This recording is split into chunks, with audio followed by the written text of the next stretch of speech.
So hello friends, क्या हाल चाल। तो यार बहुत बहुत स्वागत करता हूं आपका आपके इस अपने नंबर 1 यूट्यूब चैनल। तो फ्रेंड्स, आज बहुत ही बढ़िया अपॉर्चुनिटी एक इटली के लिए आपके सामने लेकर आए फिर हाजिर हैं दोस्तों हम। दोस्तों जो भी लोग इटली में जाना चाहते हैं, इटली में एंटर करना चाहते हैं, क्या प्रोसेस है दोस्तों और कौन कौन एंटर कर सकता है, A to Z इस वीडियो में बताया जाएगा फ्रेंड्स। बिल्कुल भी स्किप करेंगे तो आपका ही नुकसान है। अब दोस्तों मैं बताना चाहूँगा इससे सबसे पहले कि इटली में आजकल बहुत ज़्यादा दोस्तों पॉलिसीज़ में चेंज आया है। दोस्तों नई अपडेट्स आ रही हैं जिससे आपको दोस्तों समझना बहुत ज़रूरी है। अगर कोई भी बंदा इटली के लिए अप्लाई करना चाहता है या किसी ने अप्लाई किया हुआ है और उसका काम पेंडिंग में है, दोस्तों आजकल इटली जाना इतना आसान नहीं है जैसे कि पहले होता था। दोस्तों आजकल बहुत टफ हो गया दोस्तों वीज़ा भी लगना और साथ ही साथ दोस्तों इटली में एंटर करना। लेकिन दोस्तों टफनेस का मतलब ये नहीं होता कि काम नहीं होते, काम तो दोस्तों होते हैं और होते ही रहेंगे, कोई उनको रोक नहीं सकता।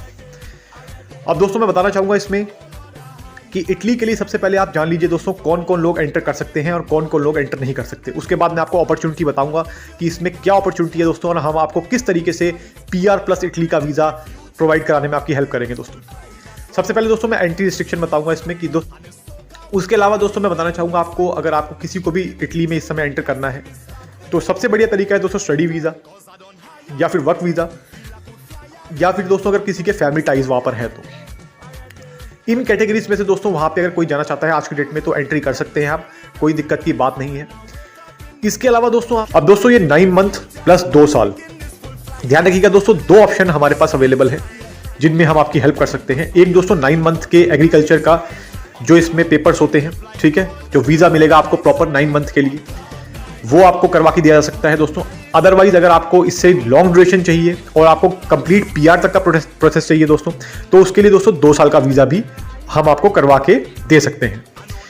अब दोस्तों मैं बताना चाहूँगा इसमें दोनों वीज़ाज में फ़र्क है, ठीक है, प्रोसेसिंग टाइम का भी फ़र्क है दोस्तों और इसमें आपको पक्के होने का भी फ़र्क होता है। अगर दोस्तों आप 9 महीने का वीज़ा लेते हैं तो आपको वो वीज़ा एक्सटेंड कराना पड़ेगा और एक्सटेंशन दोस्तों इतनी आसान नहीं होती। करवाना चाहें करा सकते हैं लेकिन टफ होता है दोस्तों, और कभी कभी दोस्तों रिजेक्शन आ जाती है इस केस में भी कि अगर आपको एक्सटेंड वीज़ा नहीं करते, वो आपका वीज़ा वो एक्सटेंड नहीं भी करते, तो ये दोस्तों इनके हाथ में होता है एक्सटेंशन करना चाहें या ना करना चाहें। लेकिन 2 साल वाले वीज़ा का दोस्तों ये बेनिफिट रहता है कि 2 साल वाले वीज़ा में आप डायरेक्ट उसमें दोस्तों PR फिर डाल सकते हैं अपनी, और PR के लिए दोस्तों अपनी एप्लीकेशन लगा सकते हैं। फ़र्क दोस्तों सिर्फ यही है इसमें। अब आपको दोस्तों सोचना है कि आपको कौन सा वे चुनना है, 9 मंथ वाले चुनने हैं या आपको 2 इयर्स वाला प्रोसेस चुनना है। बजट के अकॉर्डिंग है दोस्तों, जिसका जो बजट है उसको अपने हिसाब से वो करा सकता है। इसके साथ साथ दोस्तों मैं बताना चाहूँगा इसमें कि सारा काम जो इटली का दोस्तों होता है वो बेसिकली वो इटली से ही होता है। इटली से ही दोस्तों इमिग्रेशन में वहाँ पर सारे पेपर्स वगैरह भेजे जाते हैं बज तैयार करके। उसके बाद दोस्तों आपकी होम कंट्री में वो पेपर्स को मेल द्वारा भेजा जाता है। उसके बाद दोस्तों यहाँ से आपकी होम कंट्री से अप्रूवल ली जाती है, ठीक है, और अप्रूवल लेने के बाद दोस्तों समझ लीजिए आपका 95% काम हो गया। उसके बाद दोस्तों जो कैंडिडेट होता है उसको एप्लीकेशन सबमिट करने के लिए, यानी कि अपनी फाइल सबमिट करने के लिए दोस्तों कॉल आती है, ठीक है, मेल पे उसको इंटीमेशन जाता है कि आप आके इस समय अपना बायोमेट्रिक कराइए और दोस्तों अपनी फाइल सबमिट कीजिए। जिस समय भी सबमिट करते हैं दोस्तों फाइल, और उसके बाद दोस्तों मान के चलिएगा आप 15 से लेकर 20 दिन में वीज़ा का डिसीजन आ जाता है। पक्का काम है दोस्तों, अच्छा काम है। रिजेक्शन के चांसेस मैंने आपको पहले बता दिए हैं बहुत कम है, ठीक है। तो इसमें लेकिन फिर भी दोस्तों हम हमेशा चांसेस लेके चलते हैं। अगर हमारे पास दोस्तों 99% भी होगा फिर भी हम आपको 95% ही कहेंगे, ठीक है दोस्तों, क्योंकि वीज़ा है, वीज़ा के काम में कोई गारंटी नहीं होती। इसके साथ साथ दोस्तों मैं बताना चाहूँगा आपको कि अगर आपको इसमें प्रोसेस में जाना है तो आपकी दोस्तों जो एज है उसके लिए भी कोई दिक्कत नहीं है। अगर आपकी छोटी एज भी है, अब दोस्तों काफ़ी लोग होते हैं कि जिनकी एज छोटी है, यानी कि जो अभी 18 के हैं या 19 साल के हैं, 20 साल के हैं, तो दोस्तों उस केस में भी कोई दिक्कत नहीं है, ठीक है।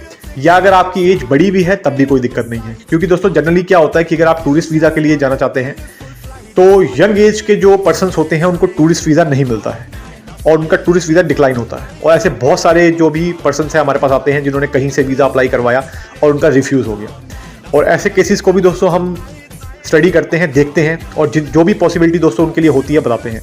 अब दोस्तों ध्यान रखिएगा, कोई भी हमसे बात करना चाहता है तो आपको पता ही है बात करने का तरीका, मेंबरशिप चार्ज पे करके हमसे बात की जा सकती है। हर किसी का दोस्तों काम होना या ना होना डिपेंड करता है उसकी प्रोफाइल के ऊपर। जब तक दोस्तों आप प्रोफाइल हमसे डिस्कस नहीं करेंगे, हम आपको बिना डिस्कशन के कुछ भी नहीं बता सकते। कि आपका काम हो पाएगा या नहीं हो पाएगा।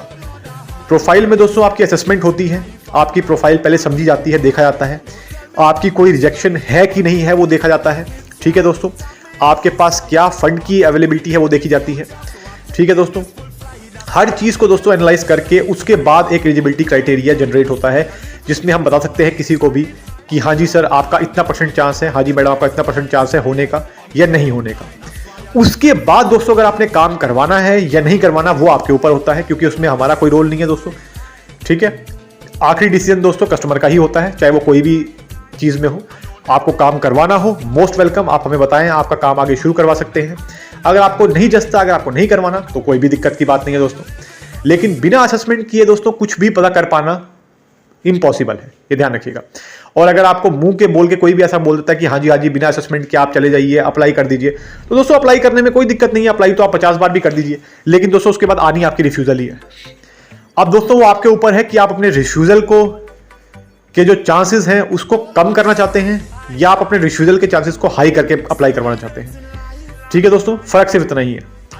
आप चाहते हैं आपका 90% या 95% अच्छी तरीके से काम हो, जिसमें आपका 95% अप्रूवल आने के चांसेस हो, या आप ये सोच लेंगे कि जल्दबाजी में आपका काम सिर्फ और सिर्फ 10% चांसेस हो जिसमें आपका अप्रूवल हो। अब वो आपके ऊपर डिसीजन रहता है दोस्तों, आप किससे करवाते हैं। ठीक है, आप किसी से भी काम करवाएं दोस्तों, कोई ऐसी दिक्कत की बात नहीं है, जहां आपको जस्ता है आप वहां करवाएं। हमारा काम है दोस्तों आपको इन्फॉर्मेशन देना, हमने आपको बता दिया है।